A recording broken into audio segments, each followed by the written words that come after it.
मेरे प्रभु जगन्नाथ चकानयन, जगन्नाथ चकानयन, नीलाचल वरे तू न संभाले तो हमें कौन संभाले हो।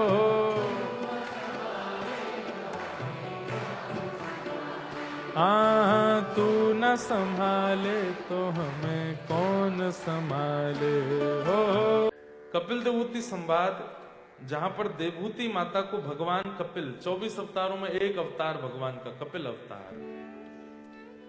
कपिल भगवान ने विशेष रूप से सांख्य शास्त्र का निरूपण किया, जिसको हम दर्शन शास्त्र फिलॉसफी कहते हैं।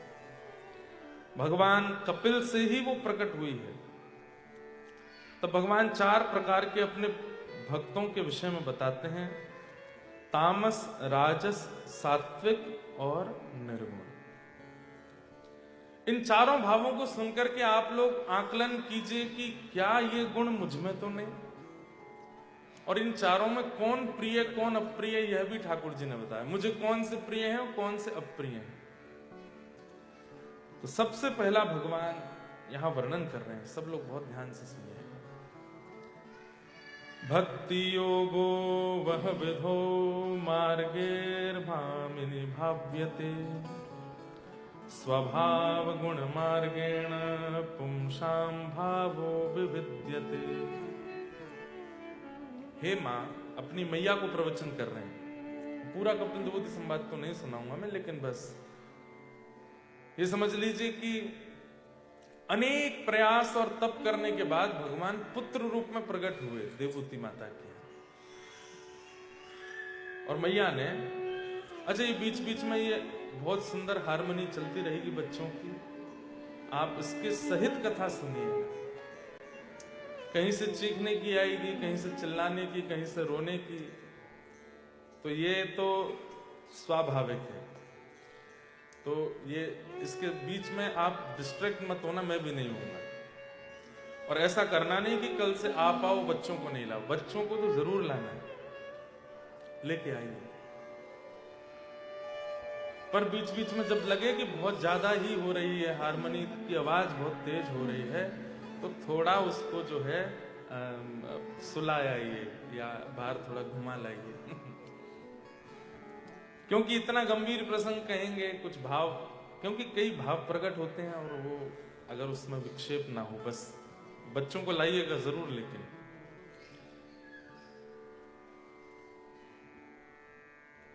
अपने भक्तों के गुण स्वयं भगवान बता रहे हैं कि मेरे कितने प्रकार के भक्त होते हैं और उनमें कौन कौन से गुण होते हैं। सब लोग इधर देखिए, सावधानी से सुनिए। सबसे पहला, अभिसंधाय यो हिंसां दंभं मात्सर्यमेव वा संरम्भीभिन्द्रगभावं मयि कुर्यात् सतामसः। कितनी अच्छी है ना, बिल्कुल जैसे मानो ऊंचा स्वर लेके लगाया।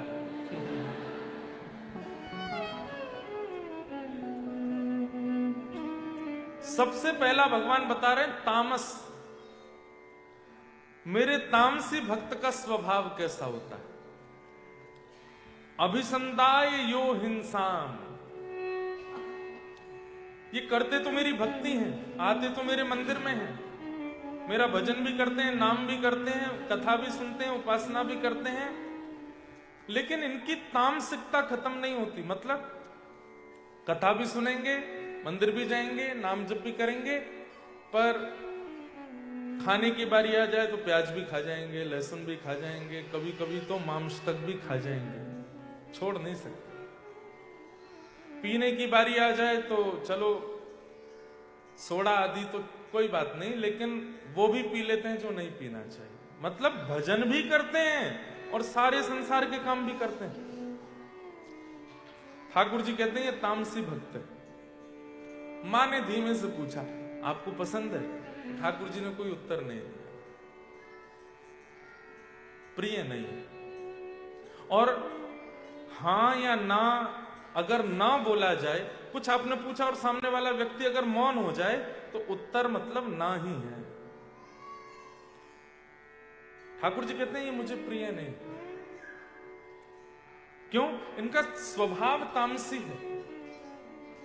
पता चल जाए कि एडिलेट में कथा हो रही है तो पूरी योजना बनाएंगे, हम सुनने जाएंगे, हाँ पूरे परिवार सहित जाएंगे, ठीक है, 2 दिन कथा भी सुनेंगे, नवरात्रि में 9 दिन पूरी देवी जी की चौकी बैठाएंगे, और वो श्रावण का महीना आएगा रोज शंकर जी पर जल चढ़ाने जाएंगे। लेकिन जब सामान्य दिनों की बात आती है तो खाने में भी कोई कसर नहीं, पीने में भी कोई कसर नहीं, और हम केवल खाने पीने तक ना रहे, स्वभाव में भी छल भी करते हैं, कपट भी करते हैं, दंभ भी करते हैं, दूसरों का बुरा भी करते हैं, निंदा भी करते हैं, सब काम करने में ये रुचि रखते हैं। मतलब एक प्रकार से संसारी जीव है, पर उसमें एक गुण है, क्या? वो कथा भी सुनते हैं। जैसे रावण सारे गलत काम करता है, लेकिन उसका एक गुण आ जाता है, क्या? महादेव की उपासना भी करता है, नित्य महादेव का अभिषेक भी करता है, त्रिपुंड भी लगाता है, संस्कृत का विद्वान होने की वजह से रोज नए नए स्तुतियों की रचना भी करता है तो भक्त। यस्यास्त्रे द्राट डाट डुट डुट ममलम टम टटम टम टटम टम डम शम डुहि डुहि चकितम भूपके भूपनालम तैलम तैलम तु तैलम खुकु खुकु खुकु ख्वांग ख्वांग ख्वांग ख्वांग ख्वांग ध्यायन्ते यस्य कान्ते वचसि सकलम पातु नो चंद्रचूड। अब सुन करके क्या लगा? कितनी अद्भुत स्तुति है, शंकर जी का श्लोक है। रचनाकार कौन है? दशानन रावण। तो जो लोग उस समय में ये स्तुतियां सुनते थे, जटाट विज्जल प्रवाह पादित स्थले गले बलंबितम भुजंग तुंग मालिकम, जब ये स्तुतियां सुनते थे तो लोगों के मन में एक इच्छा प्रकट होती, कौन है ये, किसने लिखी है? बोले रावण। अच्छा, लेकिन जब पता चला असलियत का तो भजन भी करता है, महादेव की उपासना भी करता है, जल भी चढ़ाता है, नित्य कैलाश दर्शन करने जाता है महादेव का। लेकिन ना तो व्यवहार में परिवर्तन, ना स्वभाव में परिवर्तन, ना भोजन पानी में परिवर्तन, ना अपनी क्रिया में परिवर्तन। ये तामसी भक्त है। और तामसी भक्त का क्या गति होती है? नाश। जो भगवान गीता में कहते हैं नमे भक्त्या प्रणश्यति, मैं अपने भक्त का पतन नहीं होने देता, तामसी भक्तों के साथ ये चीज लागू नहीं होती, इनका पतन होता है। ये नाम गाते हैं, भजन करते हैं, तो भी इनका पतन होता है। बहुत ध्यान से सुनिए सब लोग, क्योंकि आप ऐसे देश में रहते हैं जहां तामसिक बनने में बहुत सरलता है, जहां तामसी बनना बहुत इजी है। ये भोग देश है, यहां भोग भोगना बहुत आसान है।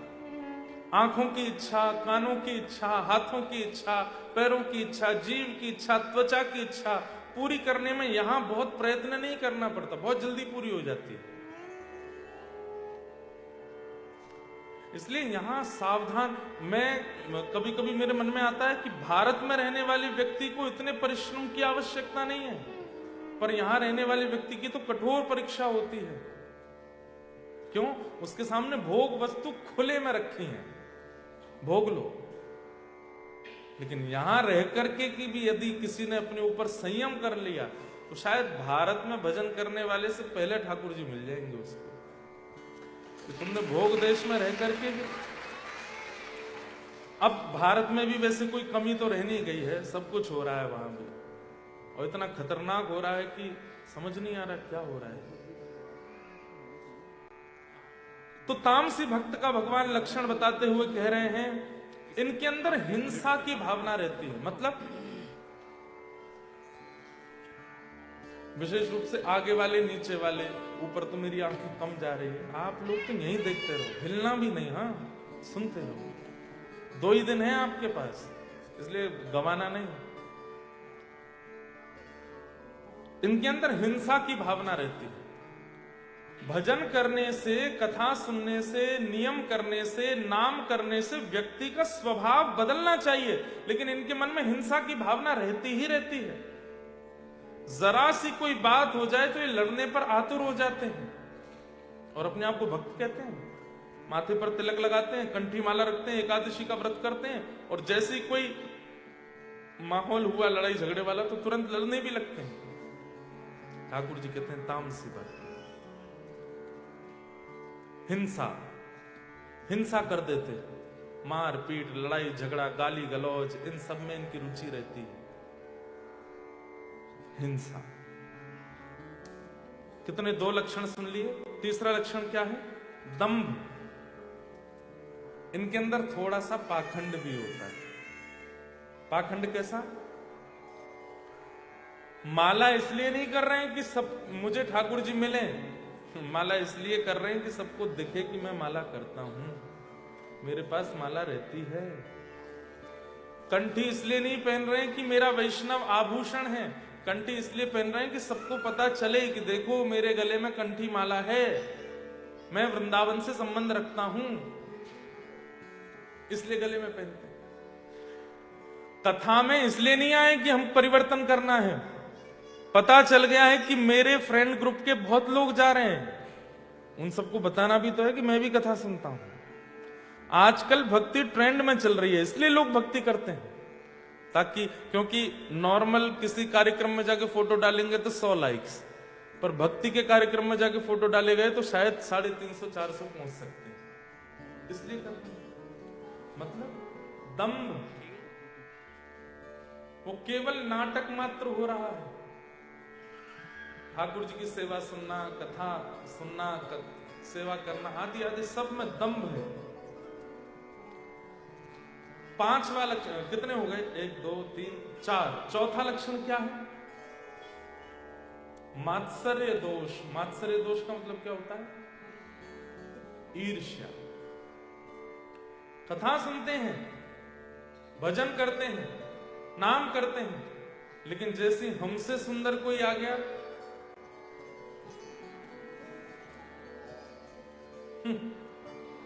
इतना पाउडर लगा के आया मुंह पे, ऐसा बन के आया, ईर्ष्या। कथा सुनते हैं, भजन करते हैं, कीर्तन करते हैं, लेकिन कोई हमसे ज्यादा बढ़िया वाली गाड़ी में आ जाए, सब पता मुझे रेंट पे ले रखी है, उस दिन का रेंट बस दिखा, शो ऑफ कर रहा है सब जगह। ईर्ष्या। अच्छा एक बात कहूं बंधुओं, हमारे अंदर यदि काम है तो काम दोष के साथ में भगवत मिलन हो सकता है, ठाकुर जी कभी ना कभी मिल सकते हैं। क्रोध दोष के साथ भी भगवत मिलन हो सकता है।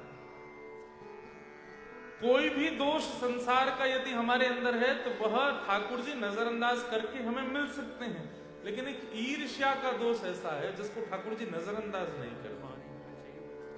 ईर्ष्यालु व्यक्ति को भगवत प्राप्ति नहीं होती, ईर्ष्यालु व्यक्ति को भगवत दर्शन नहीं होता। इसलिए ईर्ष्या पर तो बहुत ज्यादा ध्यान दिया। और एक बात कह दूं, इस पंडाल इस हॉल में बैठे हुए भी 90% लोगों में ईर्ष्या है। हमसे श्रेष्ठ, हमसे ज्यादा अच्छा, हमसे उपलब्धि ज्यादा कोई प्राप्त करता है, परेशानी होती है हमको। और ये एक ऐसा दोष है, अगर ये दोष किसी व्यक्ति के अंदर आ रहा है बार बार, तो इसका मतलब क्या है? अभी संसार से छुट्टी नहीं मिलने वाली, अभी बहुत जन्म लेने पड़ेंगे उसको। लेकिन दुनिया का कोई व्यक्ति कितनी भी बड़ी उपलब्धि प्राप्त कर ले, आपसे आगे निकल जाए, आपको दबा के निकल जाए, लेकिन तब भी आपके चित्त में उसके प्रति ईर्ष्या नहीं आती है, तो ये समझ लेना ये अंतिम जन्म है, बस खत्म खेल, अब इसके बाद दुनिया में आना नहीं पड़ेगा, पुनर्जन्म नहीं। ईर्ष्या की मात्रा कितनी है यह भी बताती है कि संसार में अभी आपका कितना भाव बाकी है। ईर्ष्या किसको होती है? आत्मा को होती है, हमारे चित्त को होती है, हमारे मन को होती है।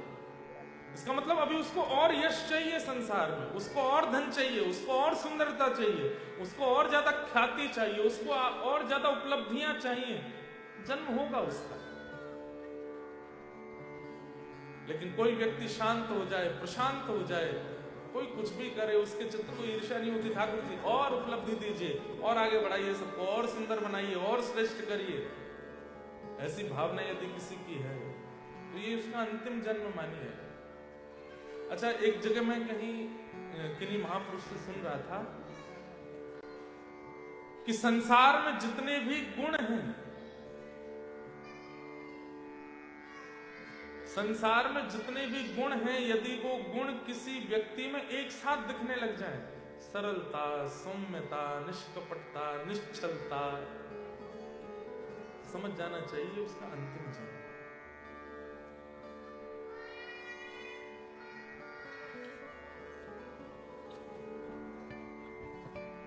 मात्सर्य,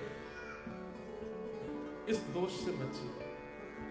तो भगवान कह रहे हैं तामसी भक्तों में पहला लक्षण क्या है? ये कथा भी सुनते हैं, कीर्तन भी करते हैं, नाम जप भी करते हैं और सारे गलत काम भी करते हैं। दूसरा, इनके अंदर हिंसा की भावना बहुत ज्यादा होती है, लड़ाई झगड़ा, मार काट, मारपीट करने के लिए सदैव तैयार रहते हैं। तीसरा लक्षण, दंभ, पाखंड ज्यादा करते हैं, भजन कम करते हैं। चौथा, ईर्ष्या की भावना में सदा संलिप्त रहते हैं, मात्सर्य दोष से युक्त रहते हैं। संरंभी भिन्नक भावम मयि कुर्यात् सतामस। इस प्रकार से भजन करने वाले लोगों को मैं तामसी भक्त कहता हूं। मां, ये मुझे प्रिय नहीं, ये मुझे अच्छा नहीं लगता। तब मां कहती हैं तो फिर दूसरे भक्त कौन से हैं? तब ठाकुर जी कहते हैं दूसरे भक्त हैं राजस भक्त। आप कौन से हैं? देखो, व्यक्ति सब जानते हैं कि मेरे अंदर क्या गुण है, क्या अवगुण है, मैं कैसा हूं, ये सबको पता है। इसलिए जो जो लक्षण यहां बताए जा रहे हैं, अगर किंचित भी वो लक्षण आपके अंदर है तो स्वयं स्वीकार कर लेना कि हाँ, मैं ये वाला हूं। अगर तामसी लक्षण है, किसी को बताइए मत, पर स्वीकार तो कर ही लीजिएगा यहां पे कि हाँ, ये मुझ में है। दूसरा लक्षण क्या है? राजस भक्त, विषयान् विसंधाय यश ऐश्वर्यमेव वा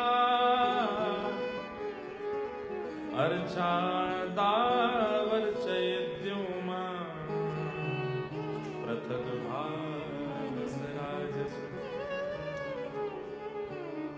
राजस भक्त के लक्षण क्या है?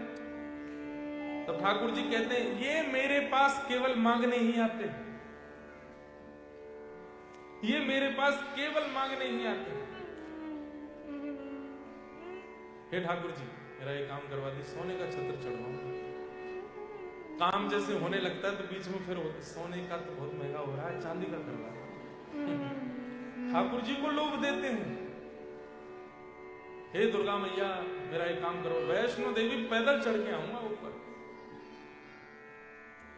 लोभ दे रहे ठाकुर जी को। जैसे कोई राजनेता को लोभ देता है कि हमारे यहाँ का ये काम करवा दीजिए, हम आपका ये काम करवा देंगे, हम आपको ये करवा देंगे, हम आपको वोट दिलवा देंगे। अरे आप ठाकुर जी से डील कर रहे हो। ये राजस भक्त है जो केवल विषय के लिए ठाकुर जी से पार्टनरशिप करने लगता है, बिजनेस पार्टनरशिप हो रही है। हे महादेव, मेलबर्न वाली से मेरा ब्याह करा दो कैसे। उसके अलावा कोई है नहीं इस संसार में जिसके संग में रह सकूं। आप एक मेरा ये काम करा दीजिए। हे महादेव, आप ही कर सकते हैं। हनुमान चालीसा का पाठ कर रहे हैं दिन रात, कैसे भी हमारा ब्याह कर। हनुमान चालीसा कहेंगे, हनुमान जी महाराज कहेंगे मैं स्वयं ब्रह्मचारी हूं भाई। मतलब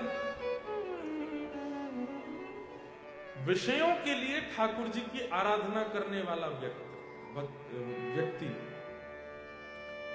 अभी आप सब लोग तो ऑस्ट्रेलिया में हैं, कई लोगों के वीजा नहीं होते, कई लोगों के रिजेक्ट हो जाते हैं। तो भारत में ऐसे कई मंदिर हैं, वीजा वाला मंदिर, वहां पर जाके नारियल मान दो वीजा लग जाता है। एक पंजाब में कोई स्थान है, वहां पर जाके हवाई जहाज का टॉय अर्पित कर दो तो यूएस का वीजा हो जाता है। ठीक है, मैं किसी स्थान की निंदा नहीं कर रहा हूं, लेकिन हम लोग कभी निस्वार्थ क्यों नहीं बन पाते ठाकुर जी के लिए? एक स्वार्थ क्यों बना रहता है चित्त में? भगवान कह रहे हैं विषयों के लिए जिसको मेरी याद आती, वैसे मेरे को कभी याद नहीं करता, मेरी कभी उसको स्मृति नहीं होती, मैं हूं भी इस पर भी उसको संशय होता रहता, भगवान कुछ है क्या? लेकिन जैसे ही जीवन में अभाव आता है उसको याद आने लगता है, हे भगवान, हे प्रभु, कहां राम कृष्ण जगन्नाथ, कहां होना? ठाकुर जी कहते क्यों पुकार रहे हो? ये काम मेरा कर रहे हो। आप लोग कभी विचार नहीं करते क्या भगवान ने इसलिए दुनिया बनाई है कि हम लोगों को जन्म दें और फिर जब हमारे काम अटके तो उनसे काम करवाएं, उनका भजन करें। मैं अभी मेलबर्न में भी इस बात को कोट करके आया था कि हम सब उनसे बिछड़ गए हैं और अपने कर्म बंधनों में बंध गए यहां आकर के, पुनः उन्हीं के पास जाना है, इसलिए हम आए हैं इस संसार। जीवात्मा और परमात्मा एक घोंसले के दो पक्षी हैं। जीवात्मा रूपी पक्षी संसार को देख के कहता है, अभी मैं कल होबार्ट से ड्राइव करके कौन सी जगह गए थे? लॉन्चेस्टर तस्मानिया में, उसको बोलते हैं कि ऑस्ट्रेलिया का सबसे बढ़िया ड्राइव। हम खुद चला के ले गए गाड़ी, सब देख के आए, अच्छा था, क्या बढ़िया पहाड़ थे, क्या बढ़िया नदियां थी, क्या सरोवर थे।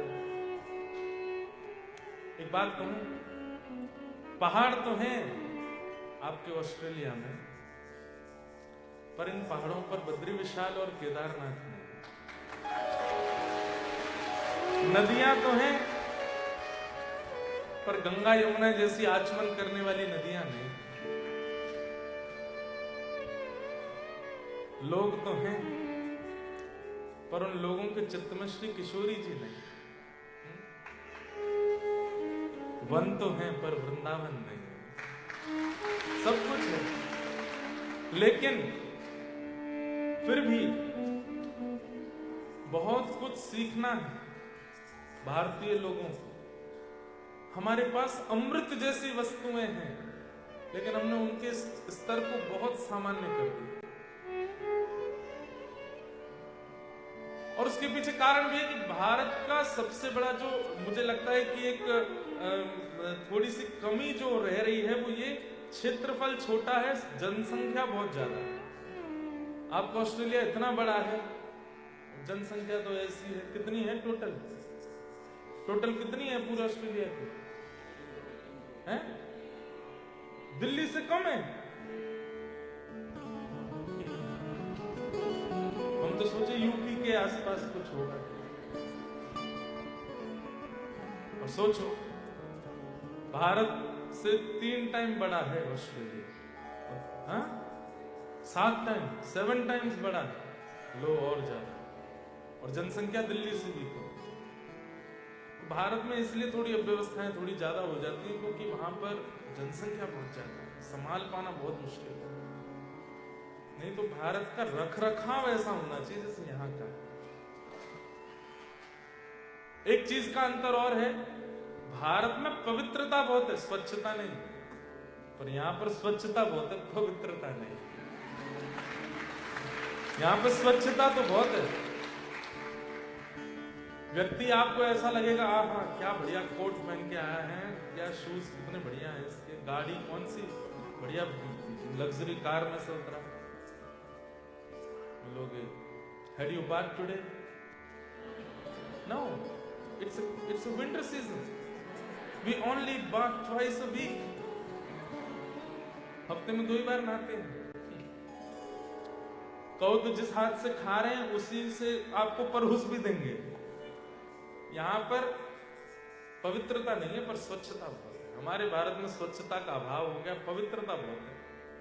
पवित्रता ऐसी कि काशी विश्वनाथ मंदिर जाएंगे, ऊपर हाथ रख के लेके जाएंगे, इसमें गंगा जल, इसमें माला, कोई छुप ना जाए।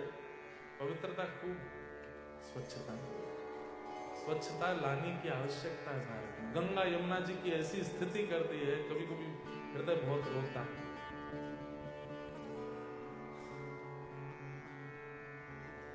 तो राजस भक्त कौन? जो केवल विषय की याचना करता है ठाकुर जी से। एक बार एक भक्त ने ठाकुर जी की तपस्या की, तपस्या करके भगवान प्रकट हो गए, बोले मांगो क्या चाहिए। तब उसने कहा मैं जो चाहूं मुझे मिल जाया करे, ऐसा वरदान दे दो। ठाकुर जी बोले ऐसे वरदान देने बंद कर दिए मैंने, तुम लोग कुछ भी मांग लेते हो, नहीं दूंगा। तो बोले फिर क्या दोगे? बोले कुछ और मांगो। बोले नहीं यार यही चाहिए, जो मैं चाहूं मुझे मिल जाए। तब ठाकुर जी समझ गए, बोले कलयुगी जीव है, कलयुगी जीव पीछे पड़ा है कि यही वरदान चाहिए तो चलो दे देते हैं, लेकिन एक बात एक्स्ट्रा बोल देते हैं। क्या? तुम जो चाहोगे तुमको मिल जाएगा, लेकिन पड़ोसी को दुगना मिलेगा। बोला ये तो बात आपकी ठीक नहीं। बोले चाहिए तो लो, नहीं तो जाओ। व्यक्ति बोला ठीक है देख लूंगा, दे दीजिए। अब वो जो भी मांगता है, एडिलेड में मेरा घर बन जाए, उसका तो घर बना, पड़ोसी को 2 बन गए, बड़े बड़े बन गए। एक गाड़ी आ जाए मेरे पास, उस पर गाड़ी आ गई, उस पड़ोसी को 2 आ गए। मेरी बढ़िया वाली जॉब लग जाए, मिलियंस कमाया करूं। अब वो तो मिलियंस की जॉब लगी, पड़ोसी की ट्रिलियंस की लग गई। एक सुंदर सी कन्या से मेरा ब्याह हो जाए, इसके तो 1 हुए, पड़ोसी के 2 ब्याह हो गए। अभी तक तो मांग रहा था, लेकिन अब इसको ईर्ष्या होने लगी। तपस्या की मैंने, वरदान मांगा मैंने, और ये हंसकर के मेरे सामने से निकलता है, जानता नहीं मेरी तपस्या का फल भोग रहा है। रुक जा, जो भी मांगता हूं तुझे दुगना मिलता है ना। अब घाटी की वस्तु मांगूंगा, मुझे 1 घाटा होगा, तुझे दुगना होगा। हे भगवान, मेरे घर के बिल्कुल मेन डोर पर कुआं निकल आवे, उसको तो 1 निकले, पड़ोसी के 2, वो निकल ही नहीं सकता, इतने बड़े कुआं। हंसने लगा, बोले अब आएगा आनंद। हे नाथ, ये 2 आंखें आपने दी, मैं 1 से भी देख सकता हूँ। 1 आंख फूट जाए मेरी 1 फूटेगी, उसकी 2 फूटेगी। ईर्ष्या धीरे धीरे करके मेरा 1 हाथ कट जाए, उसके दोनों कट गए, मेरा 1 पैर कट जाए। ईर्ष्या बस सब खत्म कर दिया। हम लोग ऐसे हैं। इसलिए भैया प्रार्थना ईर्ष्या है, भजन करके सबसे पहले ईर्ष्या को दूर कीजिए कि ये दोष मेरे चित्त से जाए, ये दोष मेरे अंदर से निकले। आपसे भी कई लोग ईर्ष्या करते होंगे। भारत में जिनके साथ आप आना चाहते थे वो तो रह गए, वहीं पे आप आ गए, या साथ में आए थे आप, यहाँ सेटल हो गए, उनको वापस जाना पड़ा, तो वो भी आपसे ईर्ष्या करते होंगे। दुनिया करे करने दीजिए, आप मत कीजिए किसी से ईर्ष्या नहीं। ठाकुर जी कह रहे हैं राजस भक्त विषयान विसंधाय, ये मेरे को केवल विषयों की प्राप्ति के लिए याद करता है। घर बनवा दो, मोटर गाड़ी दे दो, पत्नी ठीक कर दो, बच्चों की पढ़ाई करवा दो, इसके लिए अच्छा वर दिलवा दो, इसके लिए अच्छी पत्नी बता दो, मेरे बच्चों को बीमारी हो गई है ठीक हो जाए, मेरी माता जी बीमार है ये ठीक हो जाए, मैं इतने लड्डू का भोग लगाऊंगा, मैं इतनी परिक्रमा करूंगा। करते हम सब हैं। और दुर्भाग्य की बात, मैं कथा में लगभग बोलता हूँ इस बात को, लोग मुझसे ही आके फिर पूछने लगते हैं महाराज जी उसके लिए क्या करना चाहिए। भाग्य से ज्यादा समय से पहले नहीं मिलेगा। क्यों इतना हम लोग हाथ पैर फेंकते हैं? सीधा सीधा हरिनाम कीजिए, भजन कीजिए, ठाकुर जी का सिंपल सीधा नाम उच्चारण कीजिए। जो प्राप्त होकर के आपका भला होगा वो मिल ही जाएगा, और जो प्राप्त नहीं होना वो चला जाएगा। दूसरा, ऐसे भक्त केवल यश की प्राप्ति के लिए मेरी आराधना करते हैं। यश मतलब सब जगह मेरा नाम है। ऐश्वर्य की प्राप्ति के लिए मेरी आराधना करते हैं। यश ऐश्वर्य में अर्चा दावर चेद्योमाम, ये सुनने वाली बात। ऐसे लोग केवल मेरी मूर्ति में निष्ठा रखते हैं। मेरे भक्तों में, वैष्णवों में, प्रियजनों में, संतजनों में इनकी कोई निष्ठा नहीं है। ये केवल मंदिर में मूर्ति में मुझको देखते हैं और कहीं नहीं देखते। ये कौन है? राजस भक्त। क्या आपको पसंद है? ये भी मुझे प्रिय है। जो हरिजनों का भजन ना करे। एक बात बोल दूं, हरि को भजोगे तो हरि वैकुंठ देंगे, लेकिन हरिजन भक्तों को भजोगे तो भक्त हरि को ही दे देंगे। इसलिए हमारी वृंदावन परंपरा में ठाकुर जी पाछे हैं, ठाकुर जी के जन पहले, ठाकुर जी के भक्त पहले, ठाकुर जी के जनों की सेवा पहले, गुरुओं की सेवा पहले।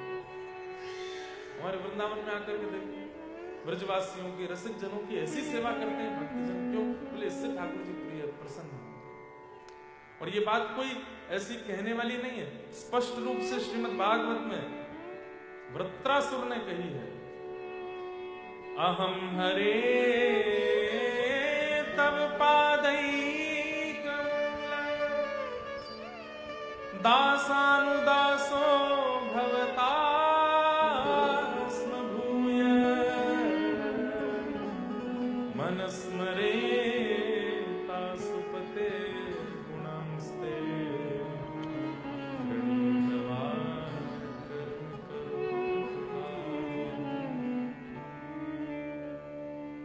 हे नाथ मेरे ऊपर एक कृपा कीजिए। भगवान बोले क्या चाहिए वृत्रासुर? बोले दासान उदासो भवतास्म भूय, आपके दासों के दासों का दास मुझे बना दीजिए। ठाकुर जी बोले मुझे नहीं मांगा तूने, तू मुझे नहीं मांग रहा, दासों के दास क्यों? तो वृत्रासुर कहता है, बोले नाथ मैं आपको बहुत प्रसन्न करना चाहता हूं। यदि मैं सीधे आपके चरण पकड़ूंगा तो आप केवल प्रसन्न होते हैं, लेकिन जब दासों के दासों का चरण पकड़ता हूं तो आप बहुत प्रसन्न होते हैं। ठाकुर जी बोले प्रूव करके दिखाओ। बोले गजेंद्र ने आपको बुलाया था, जब मगरमच्छ ने उसका पैर पकड़ा था तब गजेंद्र आपको बुला रहा था, नारायण खिलगुरो भगवान नमस्ते। लेकिन हंस पर बैठ करके जब आप आए हैं, गरुड़ पर बैठ करके जब आप आए हैं, आपने अपने सुदर्शन चक्र से उस गजेंद्र की रक्षा बाद में की, उसके चरणों को मुख में लेके बैठा हुआ वो मगरमच्छ, उसका उद्धार पहले किया। दासान दासो भवतास्म भूय, उद्धार पहले गजेंद्र का होना चाहिए था, पर गजेंद्र से पहले ग्राह का। अरे पुत्र के जन्म होने पर पिता खुश होता है, लेकिन कुछ साल बाद जब पुत्र का पुत्र जन्म लेता है तब तो पिता नाचने लगता है। तो नाथ इसीलिए मैं आपका नहीं, दासानुदासो भवतास। ठाकुर जी ने हृदय से लगा लिया वृत्रासुर। इसलिए हम हनुमान जी की आराधना करते हैं। क्यों? क्योंकि हनुमान जी राम जी के दास हैं, हम हनुमान जी के दास हैं, तो दासानुदास। हम मीराबाई का चरित्र सुनते हैं, हम सूरदास जी की आराधना करते हैं, हम भक्तों गोस्वामी तुलसीदास जी का चरित्र सुनते हैं, कबीर दास की बातें मानते हैं। क्यों? दासानुदास। ये सीधे ठाकुर जी को प्राप्त कर चुके हैं, हम इनको प्राप्त कर लें, उससे हमारा कल्याण। हम हितरवंश महाप्रभु को प्रणाम करते हैं, हम स्वामी श्री हरदास जी को प्रणाम करते हैं, हम श्रीमद रामानुजाचार्य जी को प्रणाम करते हैं, हम रामानंदाचार्य जी को प्रणाम करते हैं, हम श्रीमद वल्लभाचार्य जी को प्रणाम करते हैं। क्यों? प्रणाम से ठाकुर जी, ये इनको प्रणाम करेंगे, ये हमें योग्य बनाएंगे कि हम ठाकुर जी को प्राप्त।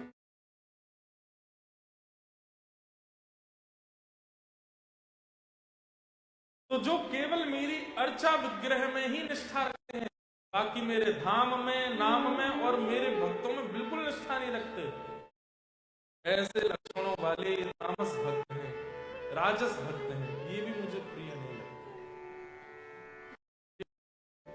प्रिय नहीं, अच्छे नहीं।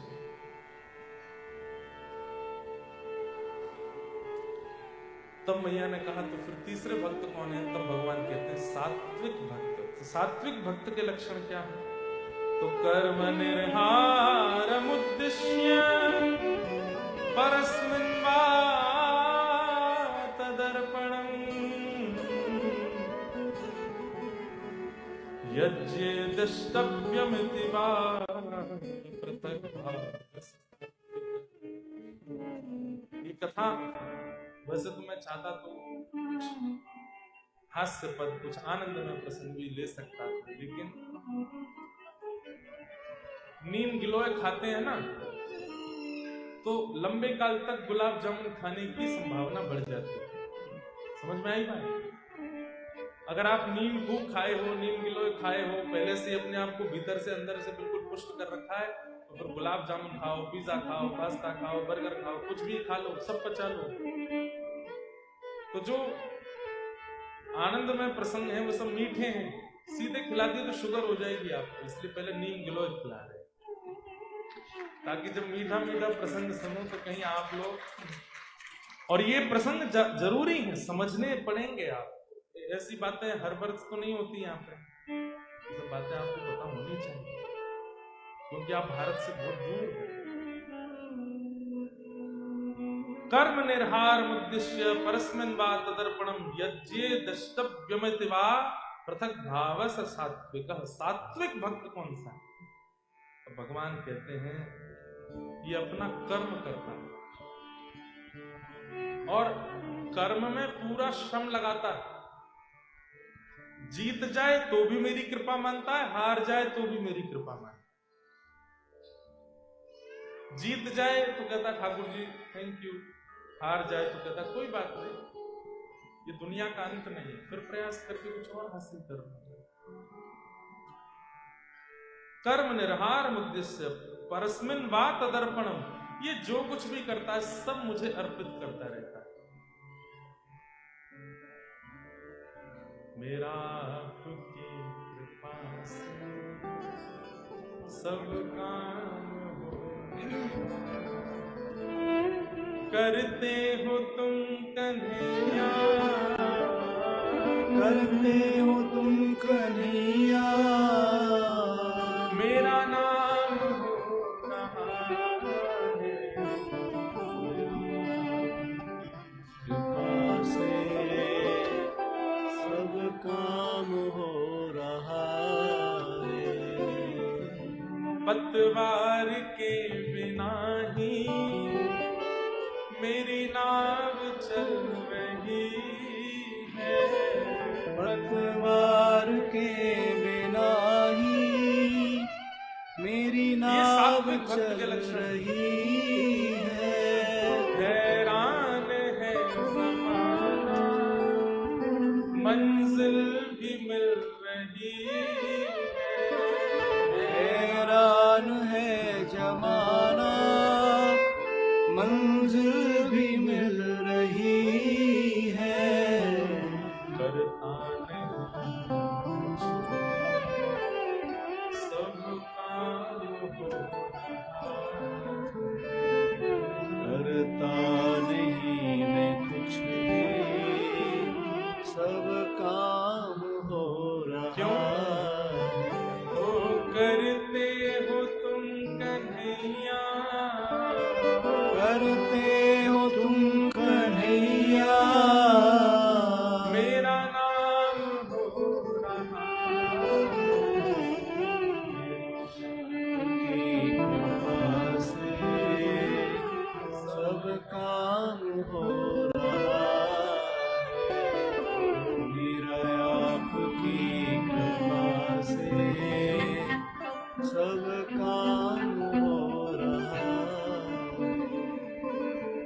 सब कुछ हो रहा है और सबको करने में कृपा ठाकुर जी की मानता है। मैं नहीं था सामर्थ्य कि मैं ऑस्ट्रेलिया आ सकता, मैं घर बना सकता, अपने बच्चों को पढ़ा सकता, सब ठाकुर जी ने कराया। और इतनी दूर आने के बाद में ठाकुर जी को नहीं भूला, वृंदावन को नहीं भूला, ब्रज को नहीं भूला, ब्रजवासियों को नहीं भूला। आज भी याद आती है, कोई वृंदावन का नाम बोल देता है तो बस मन व्याकुल हो जाता है। कोई किशोरी जी का नाम बोल देता है, कोई बरसाना का नाम बोल देता है, नंदगांव बोल देता है, गोवर्धन बोल देता है, तो बस मन करता है कि सब छोड़ के चलो वहीं रहना। ऐसी स्थिति बनी है तो समझो भगवत कृपा है आपके ऊपर कि सारी चकाचौंध देखने के बाद भी, सब कुछ प्राप्त करने के बाद भी आप दीन हो, आप झुके हुए हो, आप सरल हो, अहम स्पर्श नहीं करता आपका, कभी मान या अभिमान से आपका सीना फैलता नहीं, किसी को बताने की इच्छा नहीं होती कि मुझ पर ये है, मैंने ऐसा किया, मौन रहने का मन होता है तो समझो भगवत कृपा है आपको। कई लोग होते हैं अगर हमने नहीं पूछा तो वो जानबूझ के बताते हैं कि हमारे पास ये भी है, हम ऐसा भी करते हैं, ये वाला भी बात है, ये भी है, ये भी है। क्यों? और कई लोग हैं अत्यंत योग्य होते हुए भी मौन बैठे रहते हैं, कुछ नहीं बताते। एक जगह मेरी कथा हुई, बहुत विशाल कथा, भारत में हजारों लोग कथा में आते थे। पूरी कथा में आने वाले सब श्रोताओं की भोजन की व्यवस्था, कथा कराना, कथा सुनना, ये सब तो चलो खर्चा होता ही है, पर सोचिए 35,000 आदमी भोजन कर रहा है, 40,000 आदमी भोजन कर रहा है। 7 दिन तक मुझे पता लगा कि एक व्यक्ति जो रोज आके पूजन करते थे, तो हमने कहा कि 7वें दिन मैंने कहा आपने भाई बहुत बढ़िया कथा। बोले महाराज जी रो गए, बोले मैं तो कंपनी का मैनेजर हूँ, मालिक साहब तो मैं पीछे बैठ के कथा सुन, मुझे ही यजमान बना दिया ताकि वो दिखने नहीं किसी, कर तो वही रहे। मन में इतनी सात्विक भावना उनके लिए आई ना कि इतना सब कुछ करने के बाद भी पीछे रखने की इच्छा हो। क्यों? क्योंकि मैं कर ही नहीं रहा हूं, सब ठाकुर जी कर रहे हैं। ये सात्विक भक्त का लक्षण है। बड़ी से बड़ी क्रियाएं करने के बाद भी, बड़ी से बड़ी योग्य सफलताएं प्राप्त करने के बाद भी अत्यंत दीन बना रहता है, अत्यंत दीनता, अत्यंत शांति, अत्यंत मौन की स्थिति में रहता है। भगवान कहते हैं वो सात्विक भक्त है। क्यों? क्योंकि वो ये विश्वास कर चुका है कि मैंने किया ही नहीं, ठाकुर जी ने किया, ये मुझसे। अच्छा एक बात बोलूं, ऐसे बोलने वाले लोग बहुत मिलेंगे आपको। जैसे आपने किसी घर, क्या बढ़िया घर बनाया आपने, सब ठाकुर जी की कृपा है। बोलने वाले तो बहुत मिलेंगे, आपकी पत्नी बहुत अच्छी है, सब ठाकुर जी ने मिलाई है जोड़ी। तो आपके बच्चे बड़े योग्य हैं, भगवान की कृपा है भैया, हमारा तो कुछ नहीं, सब भगवान की कृपा है। ऐसे बोलने वाले बहुत मिलते हैं, पर ये सब बोलने वाले नहीं, मानने वाले वो साथ। घर बहुत बढ़िया बनाया, ठाकुर जी कृपा। ठाकुर जी अगर प्रकट होकर कहें ला बेटा ला चाबी दे दे, जा मेरे कृपा से, मतलब मेरा घर है, ला। हर परिस्थिति में ठाकुर जी ऐसे सात्विक। माँ ने पूछा ये आपको पसंद है? ठाकुर जी बोले हाँ ये मुझे प्रिय है, ये मुझे अच्छे लगते हैं।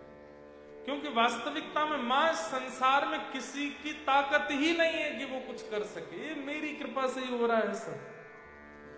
एक बात स्पष्ट कर दूं, हमारे जीवन में जो भी हम अनुचित करते हैं वो सब अपने कर्मों से करते हैं, अपनी बुद्धि से करते हैं, अपनी योग्यता से करते हैं, और जो भी उचित करते हैं वो ठाकुर जी कराते हैं।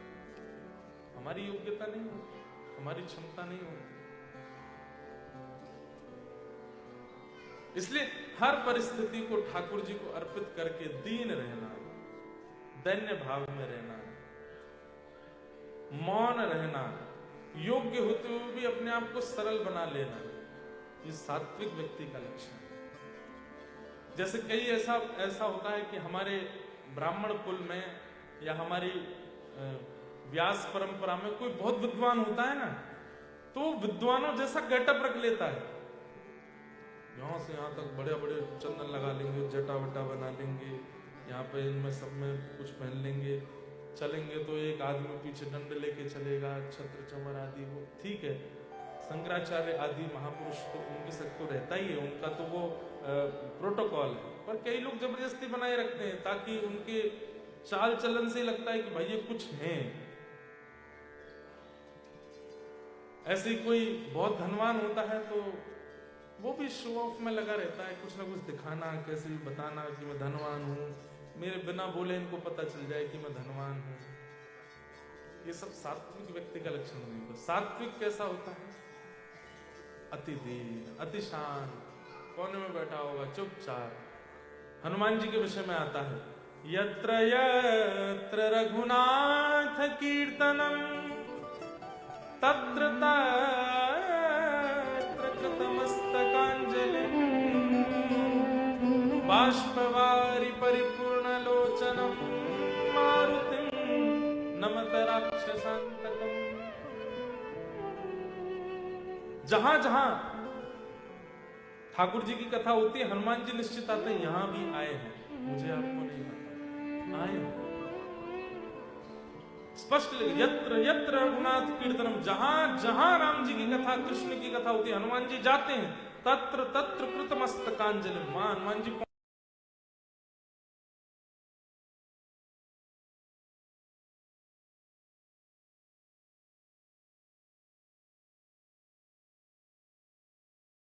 सामान्य से कोई नेता आ जाता है तो उसको लगता है मुझे आगे बैठाया जाए, कुर्सी पे बैठाया जाए, इतना सब कुछ शो।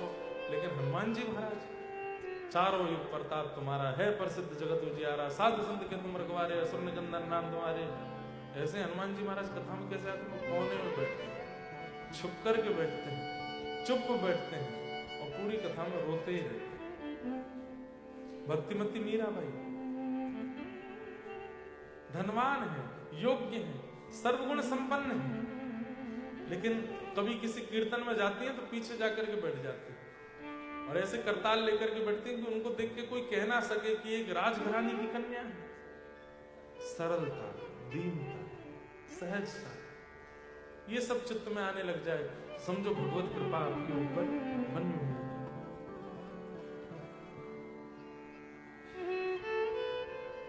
एक हमारे ब्रज में एक संत हुए,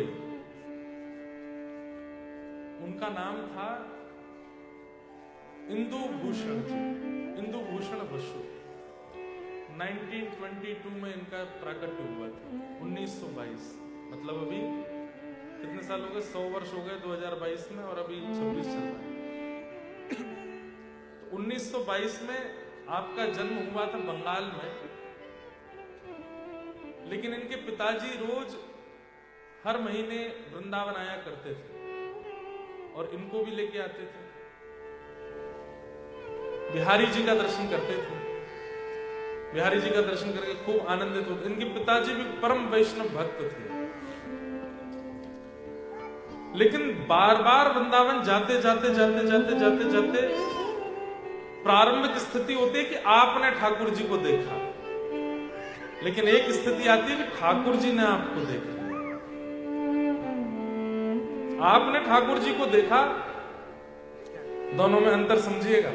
आपने अगर ठाकुर जी को देखा तो आप वापस आने के लिए तैयार भी हो जाओगे, गाड़ी में भी बैठ जाओगे, एयरपोर्ट भी पहुंच जाओगे, फ्लाइट में बैठ के ऑस्ट्रेलिया वापस आ भी जाओगे। इसका मतलब आप देख के आएंगे। लेकिन यदि ठाकुर जी ने आपको देखा होगा, ठाकुर जी की दृष्टि आप पर पड़ी होगी, तो गाड़ी में बैठने में भी हाथ पैर कांपेंगे। बार बार ठाकुर जी से कहोगे कुछ कर दो, बादल फाड़ दो, वर्षा कर दो, गड्ढे कर दो, दिल्ली ना पहुंच पाए हम, फ्लाइट छूट जाए हमारी। और ज्यों ज्यों वृंदावन से दूर जाओगे त्यों त्यों वेदना बढ़ती रहेगी। दिल्ली पहुंच भी गए तो फ्लाइट में बैठने से पहले लगेगा पासपोर्ट कहीं गिर जाए मेरा, वीजा मेरा खत्म हो जाए, इमिग्रेशन वाले यहीं रोक दें कि तुम नहीं जा सकते। उससे भी क्रॉस हो गए तो लगेगा कोई टेक्निकल प्रॉब्लम आ जाए इस विमान में, ये उड़ ही नहीं पावे, भगवान सॉरी पायलट बीमार हो जाए, कुछ तो करो। कहने का अभिप्राय मतलब ये सब नहीं कि इतना सब कुछ बिगड़े, लेकिन मन में आने लगा मुझे नहीं जाना है, मुझे वृंदावन से दूर नहीं जाना है, मैं व्रत से दूर नहीं रह सकता। इसका मतलब क्या है? ठाकुर जी की दृष्टि आप पर पड़ी, इसीलिए इतनी वेदना हो रही है, इतनी व्याकुलता हो रही है। तो जो इंद्रभूषण जी थे, इंद्रभूषण बसु, इन पर बिहारी जी की दृष्टि पड़ गई। जब ये 18 वर्ष की हुई थी, सारी पढ़ाई आदि पूरी हो गई थी, लेकिन बिहारी जी की ऐसी दृष्टि पड़ी कि अब ये वृंदावन जाके वापस कलकत्ता जब जाते थे तो रोते थे, और अपने पिताजी इनके पूछते क्यों रोते हो, बोले कि ये नहीं पता बस मुझे, मैं क्यों रो रहा हूँ, मुझे क्यों रोना आता है। वृंदावन से जाते हैं तो ऐसा लगता है मेरे प्राण जाना नहीं चाहते, जबरदस्ती कर रहा हूं। व्यक्ति जब संसारी रोता है ना तो केवल आंखों से अश्रु निकलता है, लेकिन जब व्यक्ति ठाकुर जी के विरह में बहुत रोता है, रो रो करके उसकी स्थिति ऐसी हो जाती है तो उसके अंग अंग से अश्रु प्रकट होने लगते हैं और हमें लगता है पसीना आ रहा है, प्रश्वेत। ये दूसरा सात्विक भाव है। तीसरा, ये गोपियों में आता था, जो व्रज की गोपियां, और क्षमा करें कान पकड़ के, व्रज में जाकर के कई लोग अपने आप को गोपी भाव में युक्त मानते हैं कि हमें गोपी भाव आ गया है। अगर ये अष्ट भाव आपके प्रकट नहीं है तो आप गोपी नहीं हो। तो पहला, स्तंभ के भांति हो जाना। दूसरा, अनायास ही भयंकर सर्दी में भी प्रश्वेत आना। मैं नाम नहीं बोलूंगा, एक हमारे वृंदावन के महाराज जी हैं, बोल देता हूं, जो अधिकारी होंगे वो प्रणाम कर ही लेंगे। श्री गोरीलाल कुंज वाले महाराज जी, हरिदासी परंपरा के महाराज जी, आप में से कईयों ने दर्शन भी किए होंगे। शाम के 7 बजते ही वो चाहे दुनिया के किसी कोने में हो, प्रधानमंत्री की सभा में हो, उनको एकांत में जाना है और बैठना है आंख बंद करके। क्यों? मानसी में जाते हैं, अपने प्रिया प्रियतम के उनको मानसी में पौढ़ाना, चरण सेवा करना, प्रसादी करना, ये सब उनका नियम है। एक नहीं अनेक बार उनके शिष्यों के द्वारा सुनी गई बातें कि एक बार महाराज जी कहीं ट्रेवल कर रहे थे, गाड़ी में थे, 7 बजते उन्होंने सीट पे ही आसन लगाया, बैठ के बोले गाड़ी चलाते रहो। बोले ग्वालियर के आसपास कहीं पहुंचे थे महाराज जी, भयंकर एक्सीडेंट हुआ गाड़ी का, ड्राइवर को चोट आ गई, पीछे वाले को चोट आ गई, महाराज जी भी गाड़ी के अंदर दब गए। सब लोग बाहर निकल के आ गए और महाराज जी तब भी समाधिस्थ ही बैठे थे। बोले जैसे तैसे हमने उनको बाहर निकाला। बाहर निकलने के उनका समय है इतनी देर, वो 1-1.25 घंटे रहते ही हैं ध्यान में आज भी। मानसी उसको बोलते हैं, मानसी में सेवा में रहते हैं। मानसी के बाद जब आंख खुली तो बोले क्या हुआ? अभी की बात है ये तो, कुछ साल पहले। देखे तो गाड़ी बिल्कुल चूर पड़ी है, सबके चोट लगी है, सब कोई रो रहे हैं, किसी के छाती में दर्द, किसी के पैर में। महाराज जी तो मानसी में थे। हमारे यहां दिसंबर जनवरी में सर्दी पड़ती है, दिसंबर जनवरी में पसीने आते हुए देखा है। नेत्र बंद करके मानसी में रहते हैं। और सबसे बड़े प्रेमी की एक और बात बताऊं, प्रेमी जब रुदन करता है ना तो उसके आंसू यहां से नहीं आते, उसके आंसू यहां से निकलते हैं, कोने से। अब इसमें भी एक अंतर है, वो भी अष्ट जो सात्विक भाव है उसमें एक ये भी है, आगे बताऊंगा। तो पहला है स्तंभ, दूसरा है श्वेत, तीसरा है पुलक। पुलक मतलब रोना। आंखों के इधर के भाव से यदि अश्रु आ रहे हैं, यहां से अश्रु यदि प्रकट हो रहे हैं इधर से, तो इसका मतलब है असली आंसू नहीं है। अब कोई रोवे तो उसके आंख में झांक के देखें। असली आंसू मतलब वो बस रो रहा है पर इतना भावुक है नहीं। आंख के बीच से आंसू आवे तो उसका मतलब विरह है, और आंख के कोने से आंसू आवे तो समझो प्रेम में डूब चुका है, प्रेम में रो रहा है। पुलक। तो अष्ट सात्विक भावों में तीसरा भाव क्या है? पुलक, रोना। रुरुदु स्वस्वरम राजन कृष्ण दर्शन लालसा। व्रज की गोपियां रोती हैं। पुलक।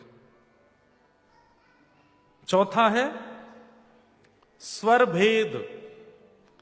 बोलना चाहेगा लेकिन शब्द निकलेगा नहीं, बोलना चाहेगा लेकिन इतना रुकेगा, इतना उसका कंठ जो है वो अवरुद्ध हो जाएगा कि वो स्पष्ट बोल ही नहीं पाएगा।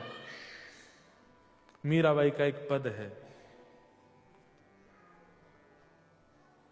पत्तियां मैं कैसे लिखूं, लिखी ही न जाए। पत्तियां मैं कैसे लिखूं, लिखी। किसी ने मीराबाई को कहा कि तुझे वृंदावन की बहुत याद आती है। बोले हाँ, तू पत्र लिखा कर और वृंदावन जाने वाले किसी भी व्यक्ति के हाथ पहुंचवा दिया कर। तो मीराबाई ने 2-4 बार प्रयास किया। उस संत ने फिर पूछा, तूने पत्र लिखा? तब मीराबाई ये पद गाती हैं और क्या भावना प्रकट कर रही है, सुनिए जरा। मतलब प्योरिटी जिसको कहते हैं ना, प्रेम में स्वच्छता, ये आपको यहां दिखेगी। इस संसार में जिसको स्वच्छ प्रेम कहते हैं वो प्रेम है, स्वार्थ है वो तो। पत्तियां मैं कैसे लिखूं, लिखी ही न जाए। पत्तियां मैं कैसे, क्यों? कलम धरत मेरो कर कांपत है, कलम धरत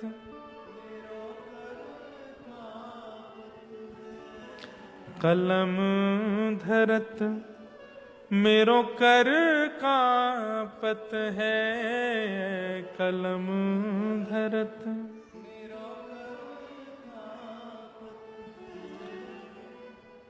मैं कैसे लिखूं पत्र, क्योंकि जब लिखने बैठती हूं तो मेरे हाथ बहुत कांपते हैं, और जैसे तैसे मैं दूसरे हाथ से पकड़ के लिख भी लेती हूं तो नैन रहे हैं झराए, ओ नैन रहे हैं। इतने आंसू निकलते हैं, इतने आंसू निकलते हैं कि जो लिखा सब मिट जाता है। पत्तियां मैं कैसे लिखूं, लिखी ही न जाए। पत्तियां मैं कैसे लिखूं। प्रेम के सारे लक्षण दिखेंगे आपको। क्या कह रही हैं भाई साहब? बात कहूं तो कहत न आवे, बात कहूं,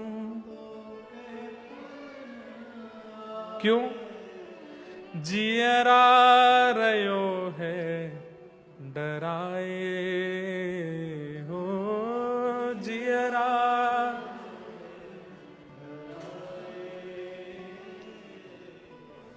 पत्तियां मैं कैसे लिखूं, लिखी ही न जाए। पत्तियां मैं कैसे,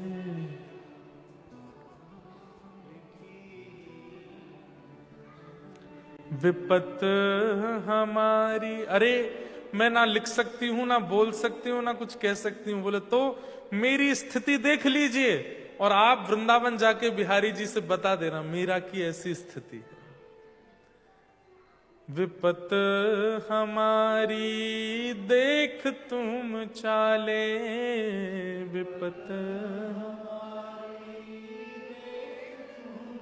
बस कहियो हरि जो सो जाए, हो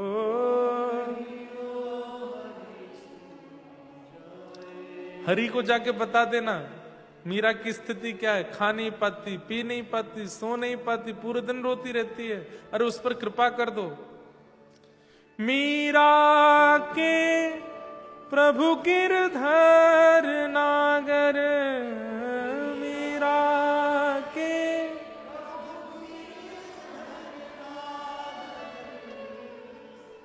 एक ही इच्छा। किसी ने पूछा वृंदावन जाके तुम्हारी स्थिति बता देंगे। ठाकुर जी ने पूछा कि मीरा चाहती क्या है, तो क्या बताएं? बोले मीरा के प्रभु गिरधर नागर, मीरा के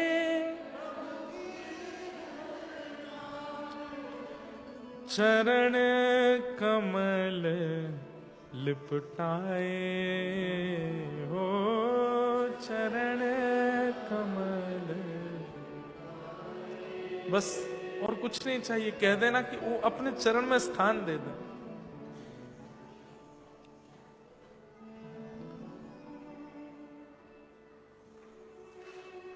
प्रेम के अष्ट सात्विक स्वभावों में तीसरा स्वभाव है पुलक, यानी कि रोना। और रोना मतलब ऐसा नहीं आज रोए, हफ्ते भर बाद रोए, महीने, बस वो नेत्रों में आंसू भरे ही रहते हैं। कोई गलती से बोल दे एक बार बस नाम हरि का, वृंदावन का, तो बस निकल पड़ते हैं वो। तो स्तंभ, प्रश्वेत, पुलक और स्वर भेद। चौथा है बोल नहीं पाएंगे, कंठ अवरुद्ध हो जाएगा। पांचवा है वैपथु। वैपथु मतलब कंपन, शरीर में एक विचित्र सा कंपन होगा ठाकुर जी को याद करके।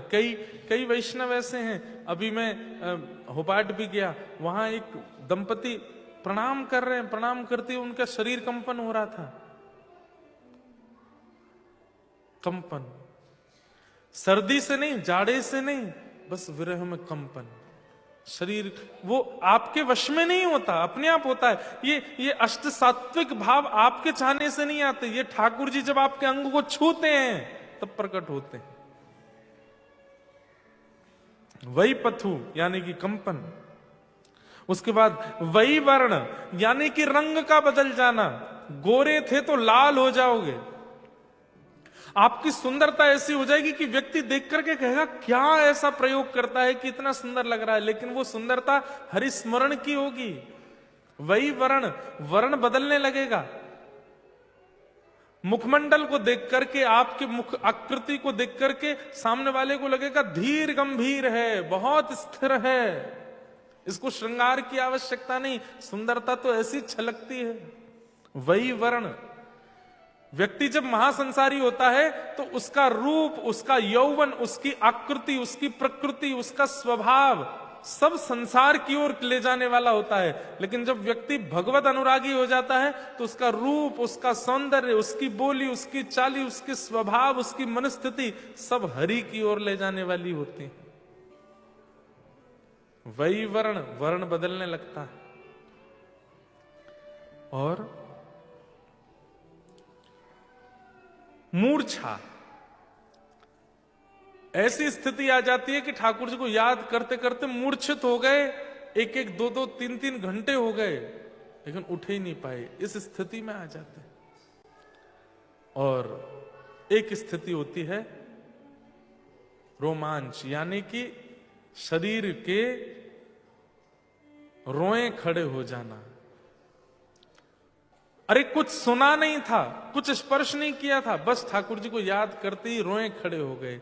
ये अष्ट सात्विक स्वभाव हैं जो ठाकुर जी जिसको स्वीकार करते हैं, या ठाकुर जी जिसको देख लेते हैं, या ठाकुर जी जिसको पाना चाहते हैं। एक तो था हम ठाकुर जी को पाना, हाँ, ठाकुर जी जिसको पाना चाहते हैं उसमें ये अष्ट सात्विक भाव प्रकट होने लग जाते हैं। और इन अष्ट सात्विक भावों के भी एक नियम है। एक होता है धुमाई सात्विक भाव। धुमाई सात्विक भाव कैसा है? आज रोना आया, कल रोना आया, अब महीने भर की छुट्टी, अब भाव ही नहीं आ रहा। कथा सुन के भी कुछ नहीं हो रहा, सेवा करके भी कुछ नहीं हो रहा, वृंदावन जाके भी कुछ नहीं हो रहा, फिर महीने दो महीने बाद फिर से भाव आ गया और फिर 2-3 महीने के लिए चला गया। ये धुमाई सात्विक भाव।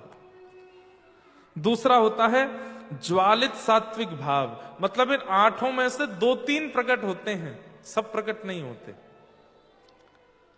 तीसरा होता है दीप्त सात्विक भाव, यानी कि 3-4 भाव प्रकट होते हैं, सारे प्रकट नहीं होते। फिर है उदीप्त सात्विक भाव, यानी कि 5 या 6 गुण प्रकट होते हैं, 8 के 8 नहीं आते। और एक है सुदीप्त। सुदीप्त सात्विक भाव में 8 भाव प्रकट होते हैं। सुदीप्त सात्विक भाव वाले लोग इस पूरे ब्रह्मांड में उंगलियों पर गिन सको इतने ही होंगे, सब नहीं। तो जो इंद्रभूषण वसु 18 वर्ष की अवस्था में बिहारी जी का दर्शन करने के लिए जब गए, और जब बिहारी जी से वापस आने लगे तो इनमें ये अष्ट सात्विक भाव प्रकट हो गए। अष्ट सात्विक भाव मतलब स्तब्ध हो गए जड़वत, यहां से अश्रुपात होने लगे, शरीर कंपायमान होने लगा, प्रश्वेत के बिंदु गिरने लगे। इनके पिताजी कहने लगे, लाला क्या हुआ क्या हुआ? बस हरि हरि हरि हे हरि हे हरि हे हरि, श्री वृंदावन श्री वृंदावन श्री वृंदावन, प्राण वृंदावन जीवन वृंदावन, बस ऐसा करके रोने लगे। आपके पिताजी जैसे तैसे आपको लेकर के आए कलकत्ता आकर के, तो वो विरह और ज्यादा व्याकुल कर दिया उसने। तब आपने अपने पिताजी से कहा कि मुझे दीक्षा लेनी है, और नागेंद्र मठ में जाकर के आपने 20 वर्ष की अवस्था में गुरुदेव से दीक्षा ली, और दीक्षा के बाद इनका नाम हो गया ज्योति प्रकाश दास, यानी कि इंद्रभूषण वसु का नाम ज्योति प्रकाश दास हुआ। दीक्षा के बाद इन्होंने अपने गुरुदेव को जब प्रणाम किया तो गुरुदेव ने आशीर्वाद दिया, जिस भावना से तुमने दीक्षा ली है वो भावना तुम्हारी पूरी हो। गुरु को प्रणाम करने के बाद अपने पूज्य पिताजी को प्रणाम किया और कहा, पिताजी आपसे कुछ चाहिए? बोले क्या चाहिए? बोले वचन दीजिए जो मांगूंगा तुम मना नहीं करोगे। बोले नहीं करूंगा, तुम मांगना। बोले मैं अब संसार से विरक्त होकर वृंदावन में रहना चाहता हूं और श्री प्रिया प्रियतम की नित्य भक्ति करना चाहता हूं, आप कृपा करके मना नहीं कीजिए, मुझे आज्ञा दे दीजिए। इनके पिताजी ने स्वीकार किया और स्वीकार करके इनको वृंदावन जाने की आज्ञा दी। वृंदावन आकर के इंद्रभूषण वसु जी रहने लगे। 2-3 वर्ष तक वृंदावन में रहे। बिहारी जी मंदिर जाते थे, जाकर के बिहारी जी का नित्य दर्शन करते थे। चलते फिरते लोग जो बता देते थे वो भाव धारण करते थे, लेकिन ठाकुर जी का अनुभव इनको नहीं हुआ। एक दिन इनके मन में आया, मैं वृंदावन में हूं, यहां तो ठाकुर जी रास करते हैं, ठाकुर जी के घर जाना चाहिए। घर कहां है? बोले गांव। बोले गांव कौन सा? बोले नंदगांव। नंदगांव चलो। तो नंदगांव गए। नंदगांव में जाकर के वहां रहने लगे। नित्य ठाकुर जी की आराधना, रोज ढूंढना, कभी वन में जाते, कभी वृक्षों पर चढ़ करके, कभी सरोवर तालाब पोखर सब में ढूंढते, कहीं ठाकुर जी मुझे मिल जाएं। हम सोचते थे कान्हा कहीं कुंजन में होगा, हम सोचते थे।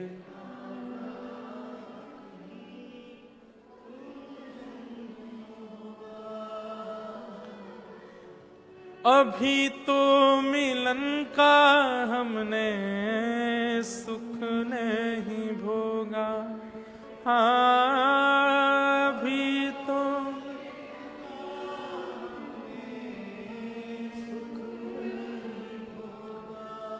सुन के प्रेम की परिभाषा सुन के मन में बंधी थी जो आशा, मन में आशा हुई रे निराशा झूठी, दे गया दिलाशा हमें श्याम ना मिला,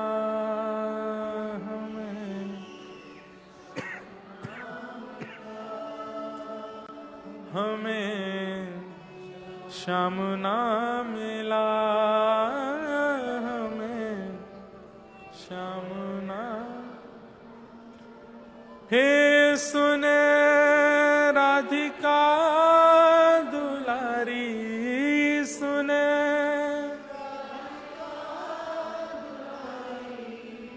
तेरे द्वार का भिखारी,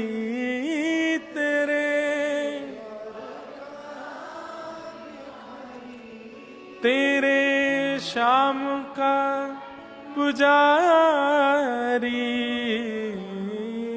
पीड़ा है हमारी, हमें श्याम ना मिला, हमें श्याम ना मिला हमें, श्याम ना मिला हमें।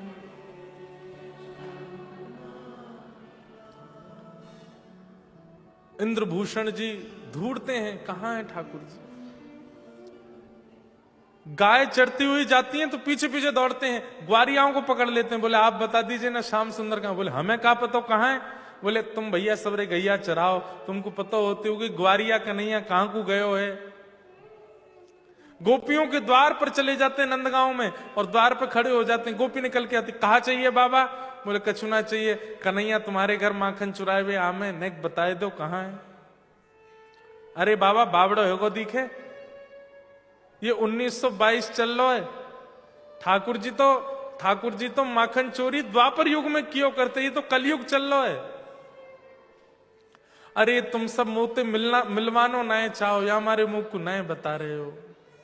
सब जगह ढूंढते, इतनी व्याकुलता चित्त में होने लगी कि आप अनशन पर बैठ गए और अन्न जल त्याग करके बैठ गए। बोले ठाकुर जी या तो मुंह को मिलो, नहीं तो मैं अपने प्राण त्याग दूंगा। एक दिन, 2 दिन, 3 दिन जब बीत गए तब एक दिन स्वप्न आदेश हुआ और बस एक स्वर सुनाई दिया। बोले क्या, नंदगांव से उत्तर की ओर जाओ, नंदगांव से उत्तर की ओर जाओ, नंदगांव से उत्तर की ओर जाओ।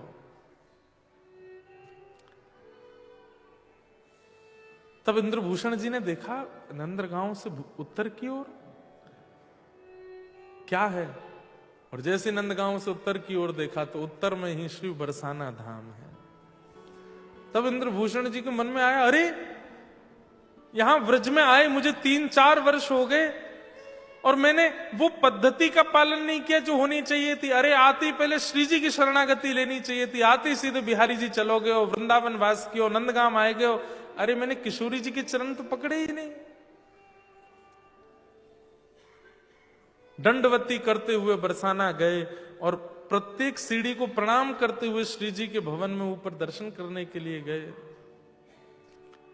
किशोरी जी के सामने बैठ करके खूब बोले, हे प्रियाजू मुझको क्षमा करो,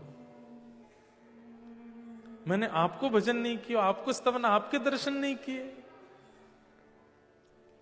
बंधुओं, एक मुझसे किसी ने एक बात कही थी कि महाराज जी आप कहते हैं हे सुन राधिका दुलारी हमें श्याम ना मिला, सब किशोरी जी से ठाकुर जी को ही क्यों मांगते हैं? कभी हमने ऐसा भाव या ऐसी बात क्यों नहीं सुनी कि हम ठाकुर जी से कहें कि आप भले मत मिलो, हमें श्री जी से मिलाओ, हमें किशोरी जी से मिलाओ। सत्य बात तो आप लोगों को सुनकर के चौंक जाएंगे।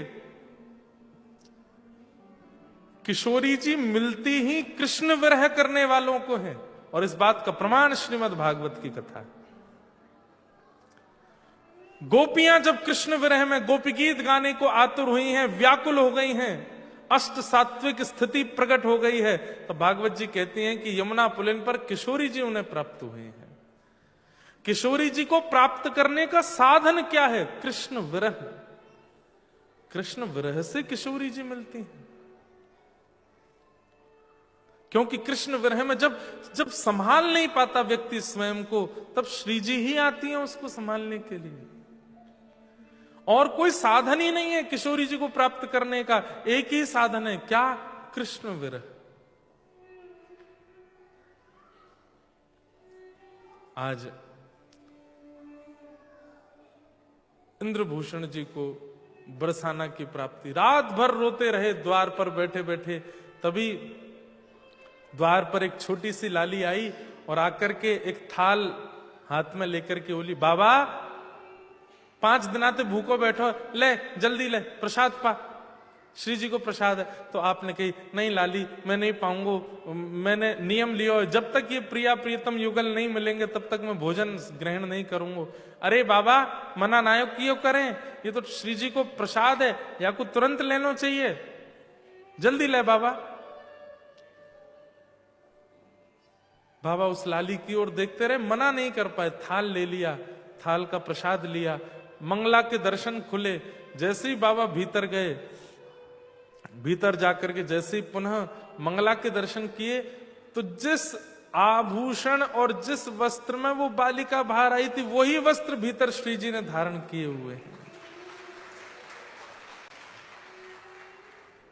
आप तो बस बेचैन हो रहे थे, ये किससे कहूं, किसको बताऊं। ऐसे ही तो वस्त्र थे लाली के बाहर जो आई थी। और इस बात पर मोहर तब लगी जब भीतर से पुजारी जी आए तो उन्होंने की, अरे बाबा ये थाल तेरे पास कैसे आयो? तो बाबा बोले, थाल, ये थाल तो बाहर मुझे कोई बालिका दे करके गई। बोले, अरे ऐसा कैसे हो सके, ये तो श्री जी को निज थाल है, ये तो मंदिर के भीतर को था, तेरे पास बाहर कहां से आएगा? जल्दी लाया कुदय मोकू।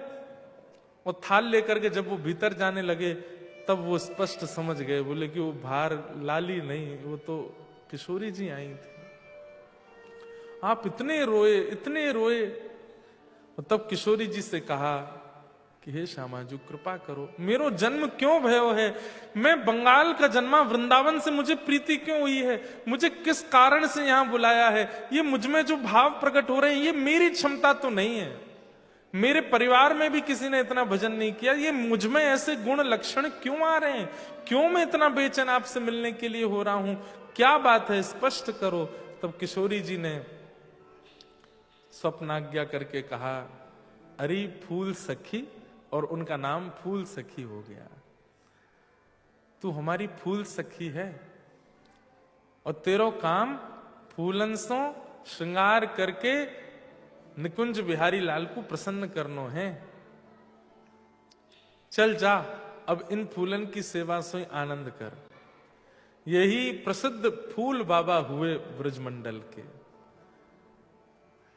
फिर अब ये फूलन की सेवा से कैसे श्री प्रिया प्रियतम को रिझाते हैं, कैसे ये फूल बाबा बने। इनका नाम एक फूल चोर बाबा भी था। यही इंद्रभूषण जी फूल सखी के रूप में वृंदावन में विराजे। किशोरी जी ने इन पर कृपा की। वो सब आगे का प्रसंग हम लोग कल से सुनेंगे। आज का समय यहाँ अधिक हो रहा है और कल आप लोग सब 6 बजे तक आने का प्रयास करेंगे। 6:15 बजे तक यहाँ सब भर जाएगा तो 6:30 बजे कथा प्रारंभ हम कर देंगे, ताकि कल विश्राम है, 9 बजे तक हम लोग कथा का आनंद ले सकें। और कल और भी अभी तो 3 भक्तों के बारे में सुना है हमने, तामस, राजस और सात्विक। अभी निर्गुण तो सुनना है, तो निर्गुण भक्त और अन्य कई व्रज के भाव वो सब हम कल सुनेंगे। फूल सखी जी का भाव हम लोग सुनेंगे। आज के सत्र को विराम देने से पूर्व 1 हफ्ते में कौन आ रहे हैं पता है आपको? जगन्नाथ, महाप्रभु जगन्नाथ जी अभी अनोसर में है, अभी दर्शन नहीं हो रहे हैं महाप्रभु जी के। पिछले 15 दिन से ठाकुर जी के दर्शन नहीं हो रहे हैं। 1 हफ्ते बाद नंदी घोष रथ पर बैठ करके महाप्रभु जगन्नाथ आएंगे और पूरे विश्व को दर्शन होगा। उस समय हमारी कथा सिडनी में हो रही होगी और हम योजना बना करके कुछ ना कुछ रथ यात्रा का आनंद सिडनी में करेंगे। अभी भाव से गाओ जगन्नाथ। जो नहीं गाएगा उसको बगल वाले की सौगंध है। ऊपर नीचे जो बैठे हैं सबको गाना पड़ेगा। मेरे प्रभु जगन्नाथ चकानेन, जगन्नाथ चकानेन, नीलाचल वरे तू न संभाले तो हमें कौन संभाले हो।